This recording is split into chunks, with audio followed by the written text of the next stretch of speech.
सब नाइट की टीकी रहे थे। फावर बेटा मना क्या है, बारिश में भीगने से हो गया न जुकाम। हमने अर्श ने आंखें छोटी करके बोला, डेडो कोई बात नहीं, ठीक हो जाऊंगी। आपने और चाचा चाची ने इसे बहुत बिगाड़ दिया है। दलहर हमारे खानदान की इकलौती बेटी है, कहा बिगड़ी हुई इतनी सुलझी हुई तो है। वाह वाह, आपकी पोती सुधरी हुई है।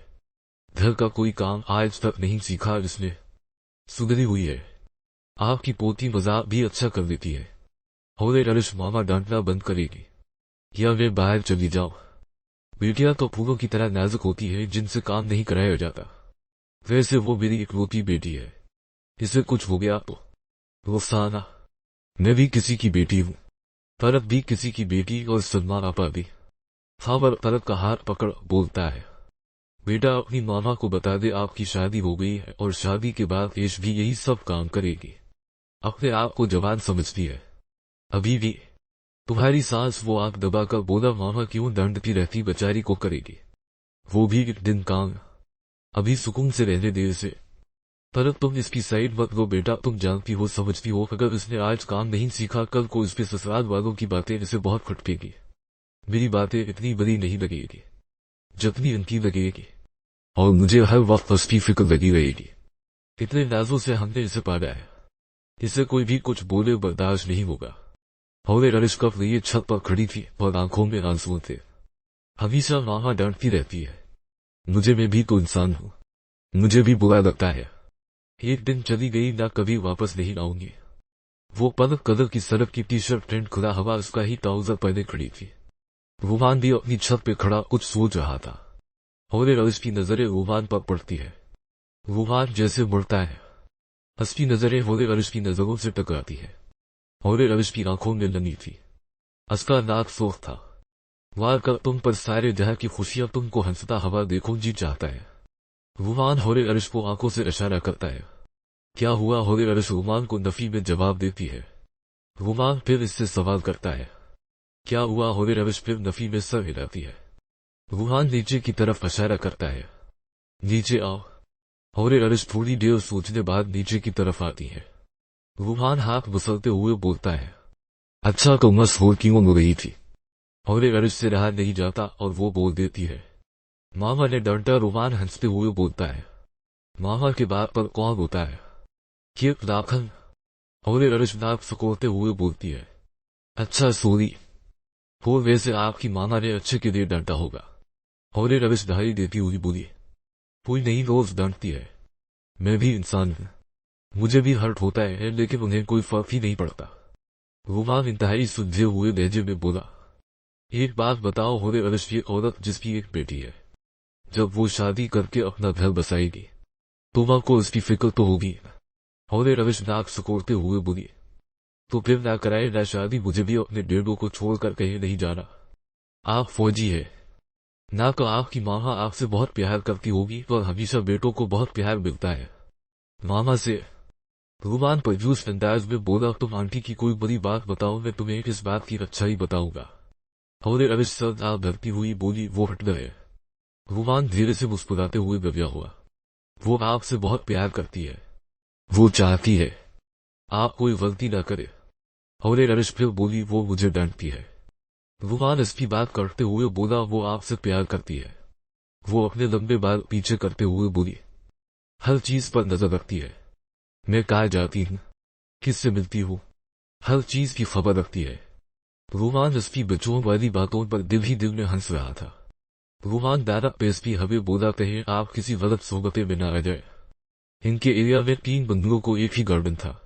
होले रलिश सरजई अंदाज में बोली, आप बताए कितनी पॉजिटिव थॉट, कैसे वो सवालिया शक्ल बनाते हुए बोली। रूमान मुस्कुराते हुए बोला, पता है हम फौजियों की जिंदगी न बस एक पल से दूसरे पल तक की होती है। होले रलिश थक के नीचे बैठ गई। चांदनी रात में उसका चेहरा चमक रहा था और जुकाम की वजह से इसकी नाक भी सूख थी। होले रलिश ऐसा क्यों, आप भी बैठ जाए, इतने लंबे हैं, आपका चेहरा नजर नहीं आ रहा। वो दोनों हंसे और उनकी हंसी हवाओं में गूंजने लगी। होले रलिश ने कभी किसी लड़के से बात नहीं की थी, न ही इसे पता था कि वो मेजर रूमान से इतनी बातें करेगी। चले मुलायजा फरमाइए कि ऐसा क्यों, पता नहीं होता ना आज जिंदा है, क्या पता कल ना हो। रुमान अपने बाजुओं बांधकर बोला, हमें तो ये भी पता नहीं होता हम शहीद हो गए या रटई। और रविश उसे घोरते हुए बोली, अल्लाह ना करे ऐसा कुछ हो। अच्छा काल मी इश सब मुझे इश बनाते हैं। वो के बस इश यू काल मी रोमी सब मुझे रोमी बनाते हैं। पहली बार आपसे बात करके अच्छा लगा रोमी। वो डरावे वाले लहजे में बोली, अच्छा और बताए, मैं तुम्हें एक तर्क बताता हूँ। अपनी लाइफ की होरे अर्श हाथ आगे करके बोली, जरूर बताए, पहले अपना सेल फोन दिखाए। लेकिन क्यों दिखाए? तो ये ले एश, मैंने अपना नंबर शुरू कर दिया है। वो दोनों आंखें बंद करके बोली, चले आप अब बताए अपनी तर्क। रोमान हंसते हुए बोला, हम जितना भी जीते हैं ना हर पल से जिंदगी निचोड़ कर जीते हैं। आप लोग तो सोच है, यू नो आप लोगों की लाइफ तो कितनी सिर्फ होती है। आपकी जिंदगी में तो बहुत सारे पल ऐसे आते होंगे। इतने में रोमान का फोन बजता है और वो अच्छा by board night sweet dreamers पर वो चला जाता है। होरे रविश भी उठती है। अपनी बाजुओं को बांधकर रस्ते सुनहरे रंग के बाल रात की ठंडी चांदनी में चमक रहे थे और हवाओं में पड़ रहे थे। होरे रविश भी अपने घर चली गई। अब वहां सिर्फ चांद की चांदनी और ठंडी हवाएं चल रही थी। उन दोनों की आवाजें इन हवाओं में गूंज रही थी। कुछ तो था दोनों के दरमियान, तुम वो जिसे देख के मेरे दिल की खाली तनी पर फूल गुलाब खिल जाते हैं, जिसे देखकर मुझे अपनी मर्जी के सारे मौसम मिल जाते हैं। दो पर रखा ख्वाबों का कारवा और फिर चल दिए तुम कहा हम कहा। रोमान ने कार उठाई। अगली तरफ से आवाज आई, हईरो मेजर रोमान, आपको ये मिशन आज ही स्टार्ट करना होगा। रोमान ने परजूस अंदाज में बोला, यस बस, तुम सबको रेडी होना होगा। वो जहरीली चीज पाकिस्तान में इंटर ना होनी पाए, अगर वो भी तो वो हमारे हाथ ही आए। खुदा हाफिज रोमान। अल्लाह हाफिज बस। रोमान सबको कार बुलाई और उन्हें ऐसी जगह बुलाया जहां किसी इंसान का जाना पॉसिबल नहीं था। दूर दूर तक दुश्मनों की सोच तक न जाए। वो शहर से दूर एक खटारा बंगला था जिसको सब भूत बंगला ही समझते थे। इनकी टीम में 3 लड़कियां और 7 लड़के थे। सपोर्ट तो पूरी फौज की और रेंजर्स की थी, पर कुछ फास्ट चले गए ये लोग थे।